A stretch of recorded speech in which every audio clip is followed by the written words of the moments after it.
up, gang? It's your girl, Kevin from Frank151, and I am here with J.Lately, all the way from California.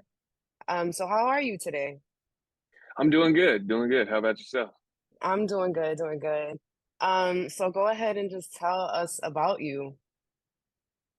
Yeah, my name's J.Lately. I'm an Mhm, MC I grew up in a small town called Sebastopol, California, which is in Northern California, about an hour north of the Bay Area. mhm. And I'm currently based in Oakland, California, though. And yeah, love making music and have been releasing a lot of music this year and for the past number of years here. Yeah. Yeah, I saw that because of course I had to do my homework on you, respectfully. So I saw that you got into music around college. Is that right? Yeah. So around that time, what were your inspirations? Like what motivated you and to be like, okay, this is like basically fuck college, even though I'm here, like this is what I want to do. Yeah, it's interesting because I've started really falling in love with making music in college, but it took me a few years after that to actually believe that I could participate in it and pursue it as a career. Um, but what really made me fall in love with music was getting put onto a lot more kind of underground hip hop at the time. And I was going to school down in LA, coming from a small town where I didn't really have access to many, Hmm. live shows and events. And so I went to school down in LA and got to be exposed to this really cool kind of like bubbling underground scene in LA that was filled with people like, Dom Kennedy, Pac Div, Kendrick Lamar, Blue in Exile, Tehran and Aomari. Like it was just an amazing scene coming up at the time that I moved down there. And I just got exposed to all that and was like blown away and fell in love. And then, I continued, I graduated from college. I went on to actually pursue a career in teaching. Hmm. And so I was teaching high school in Oakland for about 5 years. And it was during that time that my music started to gain some traction. And I was like, oh, wow, like, I never believed I'd actually be able to pursue this as a career, but maybe I Hmm. can because I'm getting this feedback from people. Well, that's pretty cool. Like, I assume like you said you were teaching high school, is that right? So Yeah. high school. So I picture some of your students probably being like, "Oh, that's cool, yo, my teacher's like he's a rapper now. Like that's so fire." So Yeah. that's yeah, it's a dope story. It was tight. There were definitely some parents who weren't as happy about it, but the kids were into Yeah, it. the kids will always be into it. That's so fire. But so you said Dom Kennedy, Kendrick Lamar were inspo. Is there anybody on the East Coast that inspired you or probably moved you? Yeah, I mean, one of the first groups that I really fell in love with was De La Soul. Like Mm, I kind of started listening to music on the radio a lot more mainstream type stuff, and then dug back. And De La Soul was like a huge inspiration for me, just in the way that they were so themselves, and hmm. that they were able to, talk about partying, talk about getting girls, talk about, all the same things that I liked already listening to, but in a way Hmm. that really represented themselves and was done in kind of maybe like a less aggressive fashion than I had been used to hearing, and Hmm. resonated with me and who I was a lot more. That's cool. So you went ahead and released a track called Shouldn't Do last week. So go ahead and tell us about that. How did that project come together? Yeah, that track is a collaboration with a group out of San Francisco named Lot 49 that is not necessarily hip hop. They're more kind of, I think you'd classify them in the like pop, Cali reggae, American reggae space. Um, but it's a group that I've done a show with in the past. I've been a fan of their music. So I hit up their lead singer Ryan, and I sent him this track that my producer West Coast Trey had produced for me, but it was really bare bones track.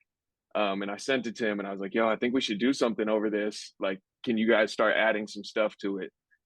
So he laid down a hook to it and had some of their guys, add some instrumentation to it. Then we went and got another bass player named Justin Kastner to come in and add some bass to that. And then I wrote my verses, and it just kind of all came together piece by piece. And it's just a really kind of fun, feel good track that, it's not like amped up, but it's a little higher energy Hmm. and kind of something that you can listen to and party to, or cruise around in the car or smoke to, or whatever. Yeah, speaking of that, I was just thinking, I was because thinking to myself, like, your music is so chill. It's literally like road trip kind of like kind of like them road trips when you like, fuck it, we're gonna hotbox the car real quick. Like, yeah, that's the kind of like chill music that you put. So I can imagine the energy in the studio. Do you usually when you're making music, is it usually a whole bunch of people in the studio kind of like giving you inspo, or do you just need to be by yourself and just focus and just get tunnel vision? It can vary depending on what I'm working on, but the majority of my stuff I'm writing by myself in the studio.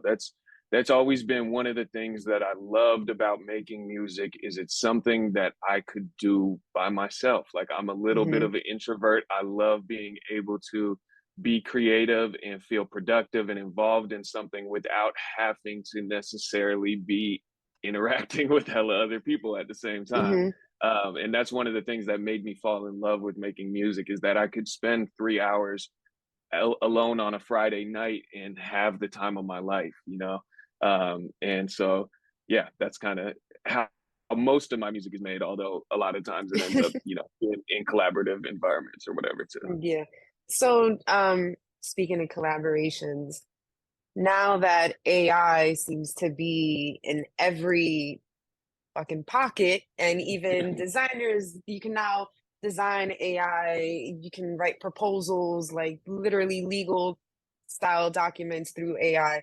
How do you feel about AI and music and all these songs that are coming up out of nowhere that aren't really made by people, by like the real voices? It's just AI generated.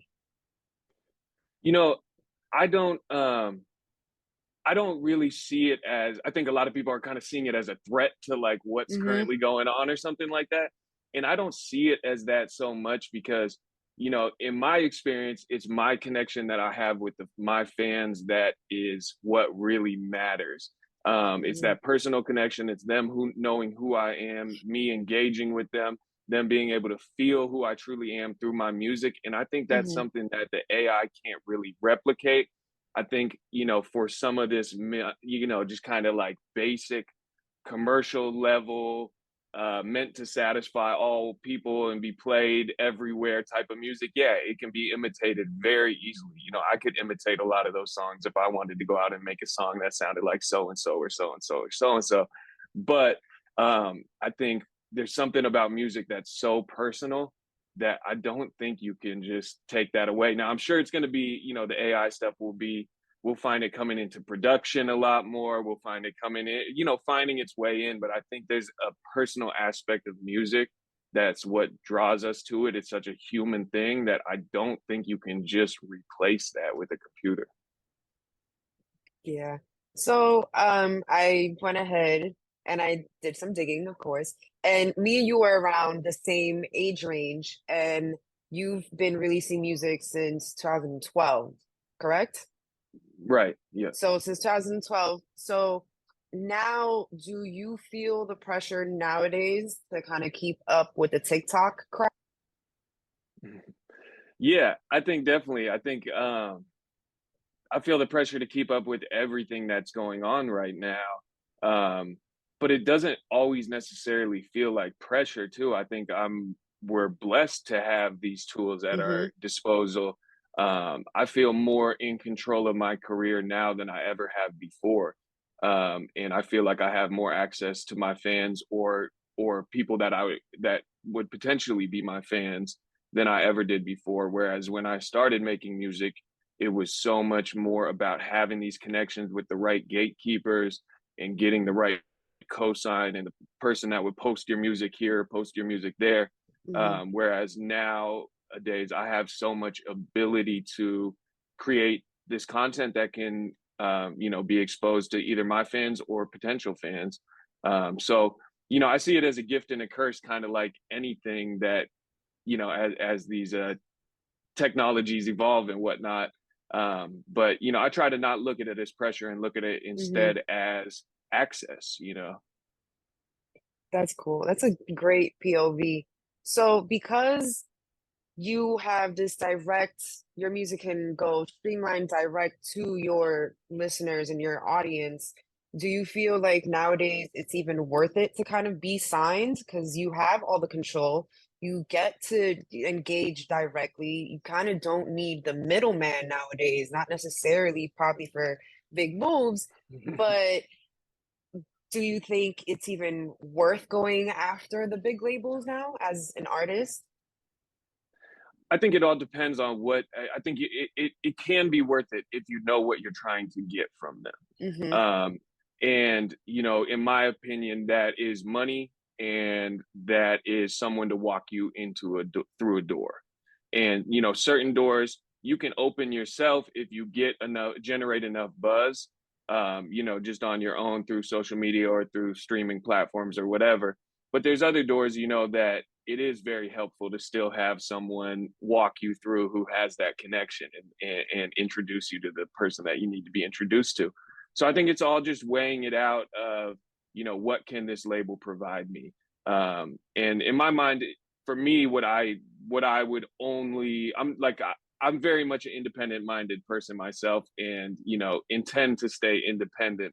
Now, if the right amount of money came through that I think could really help and elevate me to another level that I'm not able to do on my Hmm. own, or the right level of connections came through that I think could help walk me into some doors that I'm not able to do on my own, I might consider it. But I think, the way that labels are working nowadays, these major labels and even a lot of independent labels, is they're waiting for you to build something on your own, and then they try to come capitalize on it.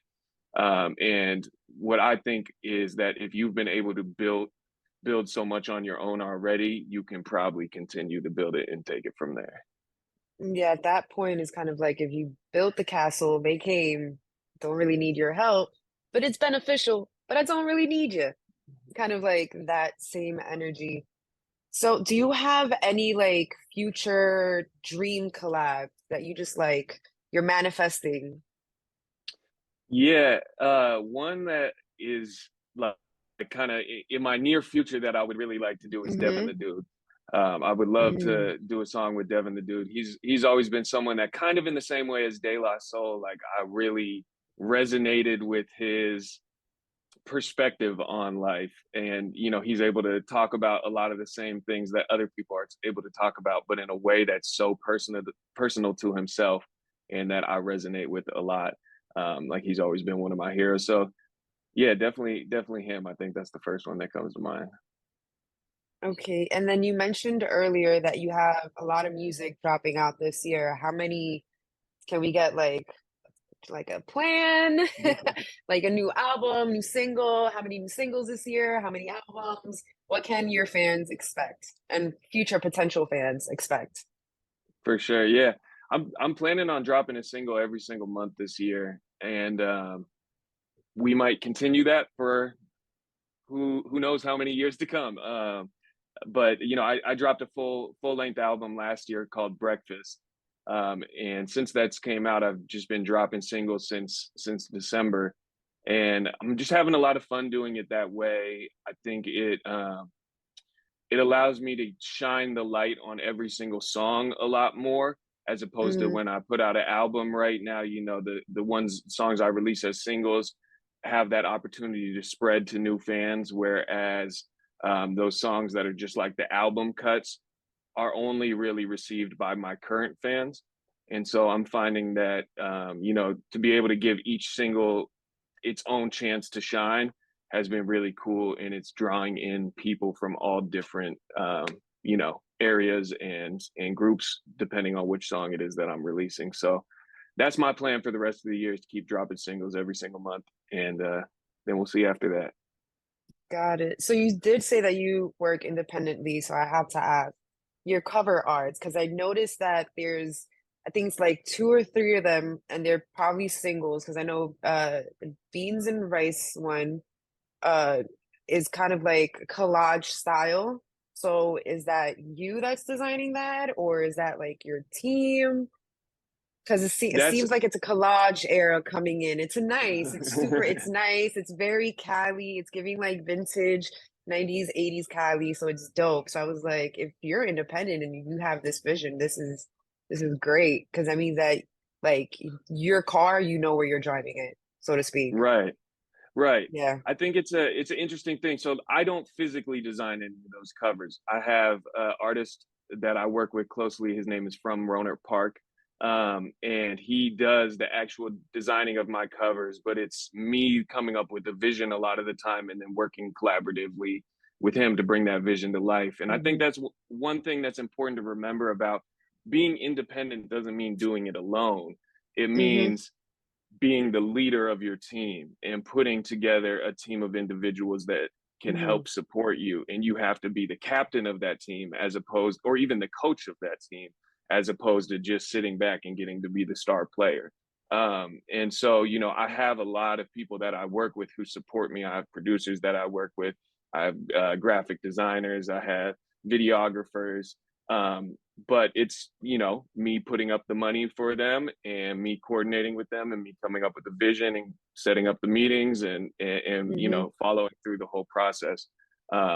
So being independent, I think you really have to be able to collaborate with other people, and unless you have, unless you're a Russ or something and you can do eight different things, Yeah. So go ahead and tell all the Frank listeners and everything where they can find you at, your socials, all that. Yeah, definitely. You can find me like anywhere on Google if you just type in my name. It's J period Lately. Same with all the social media. I'm on Instagram at J.Lately, TikTok at J.Lately Music. And then, definitely every single streaming platform, Spotify, Apple Music. If you just type in J period Lately, you'll find me there. Hmm. Well, thank you so much for your time. It was great talking with you. Let me know So whatever you need. Thanks so much for having me. thank you so much. And if you're ever in New York, let us know. We can come in person, chop it up. So it'd be super dope. Dope, definitely. I will All for right sure. then. All All right right. then. Thank you so Thanks. much. Have a Appreciate good you. one. You as Thank well. you. Peace.